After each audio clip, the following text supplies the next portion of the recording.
అంతర్జాతీయ cricket council వార్షిక అవార్డులో భారత ఫాస్ట్ బౌలర్ జస్ప్రీత్ బుమ్రా భారీ అవార్డును గెలుచుకున్నాడు. టెస్ట్ క్రికెటర్ ఆఫ్ ద ఇయర్గా బుమ్రాను ఐసీసీ ఎంచుకుంది. 2024 సంవత్సరంలో తన చిరస్మరణీయమైన ప్రదర్శనకు Jasprit Bumrah test cricket of the ఇయర్గా ఎంపికయ్యాడు. జస్ప్రీత్ బుమ్రా గత ఏడాది టెస్ట్ క్రికెట్లో అద్భుత ప్రదర్శన చేశాడు. ఆస్ట్రేలియా పర్యటనలో అద్భుతమైన ఆటతో ఆకట్టుకున్నాడు. జస్ప్రీత్ బుమ్రాకు గత టెస్టు సిరీస్ ఎంతో బాగుంది. భారత్తో పాటు విదేశీ పరిస్థితులలోనూ ఆకట్టుకున్నాడు. బుమ్రా 2023 సంవత్సరం చివరిలో వెన్నునొప్పి నుంచి కోలుకున్న తర్వాత టెస్టుకి తిరిగి వచ్చాడు. 2024 సంవత్సరంలో అతను టీమిండియా అత్యంత విజయవంతమైన ఆటగాళ్లలో ఒకటిగా నిలిచాడు. గత ఏడాది ఇంగ్లాండ్, బంగ్లాదేశ్లపై స్వదేశంలో జరిగిన టెస్టుల్లో జట్టు విజయాల్లో కీలక పాత్ర పోషించాడు.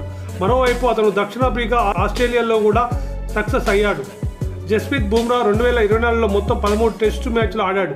ఈ సమయంలో అతను 14.92 సగటుతో 71 వికెట్లు తీశాడు. గత ఏడాది టెస్టు క్రికెట్లో అత్యధిక వికెట్లు తీసిన బౌలర్గా కూడా నిలిచాడు. అతను తప్ప మరే ఇతర బౌలర్ కూడా 60 వికెట్ల సంఖ్యను తాకలేకపోయారు. టెస్టు చరిత్రలో ఒక క్యాలెండర్ ఇయర్లో 70+ వికెట్లు తీసిన 17 మంది బౌలర్లలో బుమ్రా అంత తక్కువ సగటును ఏ బౌలర్ చేర్చుకోలేకపోయాడు.